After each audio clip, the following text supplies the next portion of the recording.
Olá, eu sou Elaine de Marcondes, eu sou ex-bailarina clássica, dançarina de tango há 8 anos, sou médica, fisioterapeuta e master trainer em Pilates há 25 anos.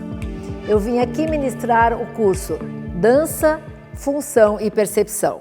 O curso tem como objetivo apresentar e discutir as funções do corpo humano como fundamentais para o bom desenvolvimento das atividades práticas, do ensino e da performance em dança.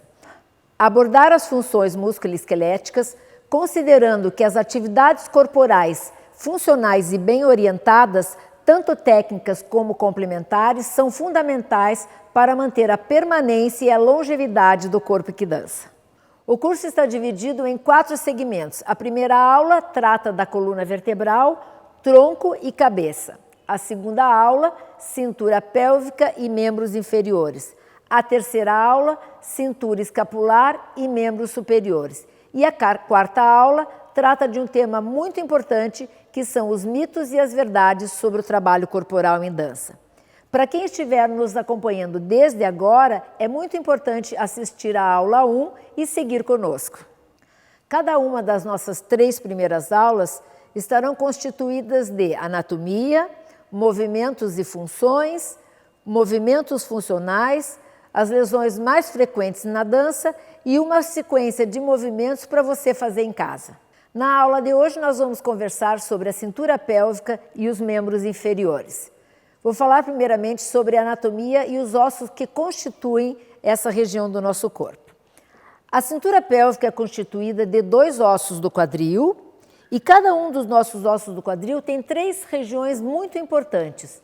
A parte posterior, chamada asa do ilho, a parte sobre onde nós devemos sentar adequadamente, que é a região do isquio, e anteriormente nós temos a região da sínfise púbica. Esses 3 ossos se fundem na fossa do acetábulo logo após o nascimento. Essa região é a região que se encontra com o osso mais longo do nosso corpo e que constitui um dos ossos do membro inferior, que é o fêmur. Depois nós temos na perna a tíbia e a fíbula, mais lateralmente. Na transição entre eles, um osso muito importante que alavanca importantes funções musculares, que é a patela. E, finalmente, 26 ossos dos pés, que significam a importante relação desenvolvida do nosso corpo ortostático em relação às superfícies onde nós nos deslocamos. Em relação aos meios de união, que são estruturas ligamentares que têm a função de absorver impacto, de aumentar a referência esquelética e a superfície de contato articular e de estabilizar as articulações, aqui no membro inferior nós temos algumas situações importantes. Na articulação do quadril, o labrum acetabular, que tem a função de ampliar a superfície de contato e estabilizar a relação da cabeça do fêmur com o acetábulo. Na articulação do joelho, os meniscos medial e lateral, que são importantes estruturas para absorção do impacto e do choque na relação do fêmur com a tíbia e que aumentam essa superfície articular. Os famosos ligamentos cruzados anterior e posterior, que são ligamentos intraarticulares, e os ligamentos extraarticulares colaterais, lateral e medial. Ao nível do tornozelo, nós temos uma importante estrutura contentora e limitadora, chamada de retináculo dos músculos, que cria contenção aos músculos que transitam entre a perna e o pé. Os músculos que produzem os movimentos nas articulações do quadril, joelho, tornozelo e pé estão colocados na região da coxa, anteriormente, lateralmente, medialmente e posteriormente. Em relação à perna, nós temos 3 orientações musculares: os músculos laterais, os músculos anteriores e os músculos posteriores. Em relação à movimentação do pé, os movimentos só podem ser produzidos pelos músculos extrínsecos ao pé, que são músculos que estão na perna, se inserem no pé e produzem os movimentos nessa região, ou os músculos intrínsecos do pé, que produzem, se originam e se inserem no próprio pé e produzem movimentos sequenciados e articulados entre esses 26 ossos. Vamos falar sobre funções e movimentos dessa região do corpo. A pelve é considerada o centro de controle do movimento, já que recebe o peso e as informações proprioceptivas da parte alta do corpo e transfere para os membros inferiores, que, por sua vez, recebem o estímulo proprioceptivo das superfícies, habilitando a cintura pélvica e as pernas a reconhecerem os estímulos das superfícies e a nos habilitarem a deslocar o corpo através delas. Nesse sentido, a pelve e os membros inferiores são muito importantes nas definições dos padrões de marcha que nós desenvolvemos ao longo da nossa vida. Para falarmos de movimentos, nós vamos relembrar os 3 planos funcionais. O primeiro plano acontece no sentido antero-posterior e se chama plano sagital. O segundo plano acontece frontalmente no sentido laterolateral do corpo e o terceiro plano, que é o plano transversal, acontece e promove os movimentos rotacionais ao longo de todo o nosso corpo. Vamos observar esses movimentos relacionados com a cintura pélvica e os membros inferiores. Em relação à pelve, no plano sagital, nós temos os movimentos de báscula de versão anterior da pelve e versão posterior da pelve, no plano sagital. No plano frontal, nós temos os movimentos de flexão lateral, que acontecem na região lombar, com subidas e descidas alternadas da crista ilíaca. E, finalmente, no plano transversal, nós temos os movimentos de dissociação da pelve do tórax, que promovem os movimentos rotacionais. Em relação à articulação do quadril, observando os mesmos planos, movimento de flexão e extensão no plano sagital, movimento de abdução e adução no plano frontal e os movimentos rotacionais em rotação externa e interna que se combinam com os planos de abdução e adução do quadril. Na articulação do joelho, nós temos macroscopicamente importantes ângulos de movimento de flexão e de extensão que aparecem combinados com movimentos rotacionais nessa articulação. Na articulação do tornozelo, nós temos movimentos no plano sagital de plantiflexão e dorsiflexão, movimentos de abdução e adução, principalmente realizados na parte anterior do pé, no plano frontal e, finalmente, no plano transversal, os movimentos de pronação e supinação que promovem o rolamento do pé para a borda medial ou lateral. Os movimentos funcionais em qualquer segmento do nosso corpo estão matricialmente disponíveis no nosso sistema nervoso central, mas o nosso repertório motor individual depende das experiências motoras acumuladas ao longo de toda a nossa vida, criando padrões próprios de funcionamento em cada região do corpo. Os padrões de coordenação previstos em relação aos membros inferiores são chamados de tríplice flexão e tríplice extensão, o que significa que no movimento articulado que aproxima o membro inferior do tronco, a sequência de eventos deve ocorrer para a flexão e primeiramente a flexão de quadril, a flexão de joelho e finalmente a flexão de tornozelo. No movimento de extensão, da tríplice extensão, o que se estima é a extensão do tornozelo, a extensão do joelho e finalmente a extensão do quadril. Então, a flexão, a aproximação do membro inferior do tronco segue uma sequência coordenada de eventos de quadril, joelho e tornozelo e extensão tornozelo, joelho e quadril. Esse aprendizado motor é indispensável para o bom funcionamento e coordenação entre os lados e a transferência de informação para a pelve propriamente dito, no sentido do ajuste e do diálogo entre elas. Uma das funções mais importantes da cintura pélvica dos membros inferiores é a marcha. Durante a marcha, a pelve cria movimentos de oposição, combinando os 3 planos funcionais, gerando e providenciando também a oposição dos movimentos entre os membros inferiores. Existem 2 momentos muito importantes na mudança e transferência do peso durante a marcha, que são fundamentais para o entendimento e a percepção e a orientação no mundo dos bailarinos.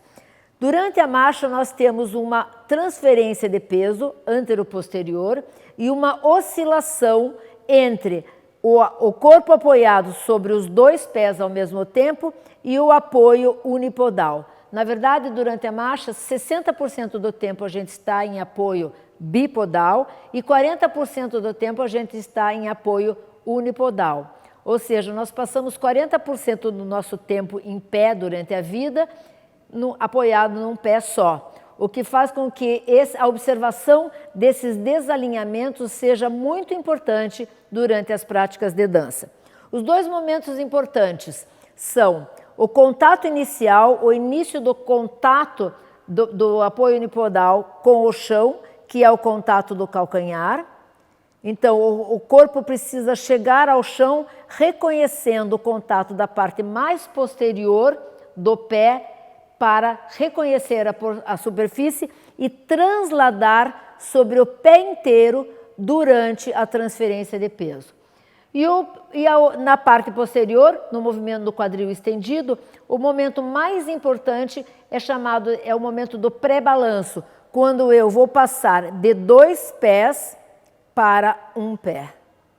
Essa ação extensora e a tríplice extensão, que começa pela extensão do tornozelo, extensão do joelho, extensão do quadril, leva o corpo à frente no próximo passo, que vai começar com o contato do calcanhar.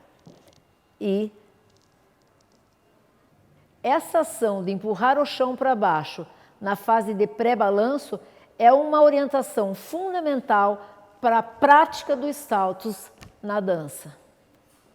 Os erros mais comuns que contradizem os padrões de coordenação matricialmente disponíveis no nosso sistema nervoso central são, primeiramente, substituir a flexão do quadril, principalmente nas grandes amplitudes de movimento dessa articulação, por movimentos da região lombar. Então, entender que a articulação do quadril é uma articulação bem anterior ao corpo, iniciar os movimentos de ângulos grandes do quadril pela articulação são importantes para evitar a movimentação e a translação sobrecarga do tronco no sentido contralateral. O segundo erro mais comum é o desalinhamento dos joelhos nos movimentos de flexão e de hiperflexão, perdendo essa relação e sobrecarregando medialmente, o que vai provocar mais tarde algumas lesões específicas de algumas práticas de dança. Então, a orientação do alinhamento do joelho no segundo dedo é fundamental para preservar a saúde dessa articulação. E, finalmente, as supinações nas articulações dos tornozelos e a transferência do peso corporal para a parte lateral dos pés, criando desalinhamentos que também vão justificar algumas lesões frequentes na articulação do tornozelo em algumas danças. O surgimento de lesões nos corpos que dançam está relacionado com práticas específicas de dança e sobrecargas em algumas regiões próprias do corpo, relacionadas com a linguagem de cada uma das danças. As lesões mais frequentes provocadas pelas práticas de dança nos membros inferiores são as distensões dos músculos isquiotibiais, originadas pelas grandes amplitudes dos movimentos do quadril e pelo desequilíbrio muscular nessa região. Nas articulações dos joelhos, as lesões mais comuns são as lesões meniscais, principalmente na parte medial da articulação, relacionadas com sobrecargas, com movimentos de hiperflexão e excesso de transferência de peso sobre os joelhos hiperflexionados. E na articulação do tornozelo, as lesões mais frequentes são os entorses provocados pela instabilidade articular, geralmente relacionada com a hipermobilidade constitucional, encontrada com muita frequência entre os bailarinos. Eu vou deixar aqui agora uma sequência de exercícios para vocês praticarem em casa.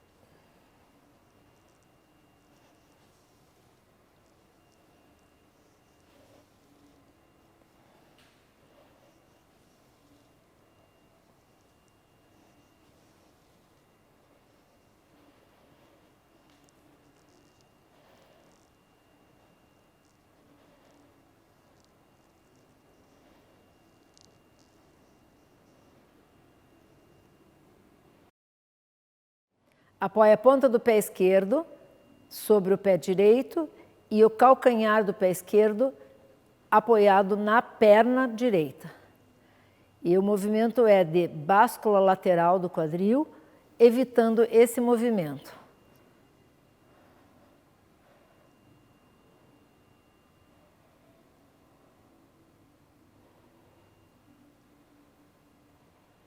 No squatting, observar o alinhamento dos joelhos sobre o segundo dedo, o máximo possível, mesmo com as transferências de peso, evitando esse movimento. Nos movimentos do tornozelo, manter o alinhamento sobre o primeiro dedo e usar o movimento dos braços como um pêndulo para a tração axial do tronco em direção à cabeça.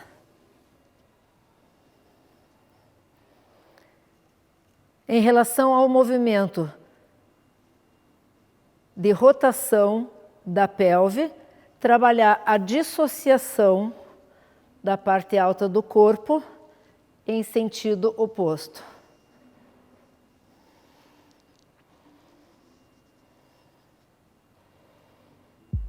Estamos finalizando nossa aula de hoje. Muito obrigada pela participação. Espero vocês na próxima semana para conversarmos sobre cintura escapular e membros superiores. Até lá!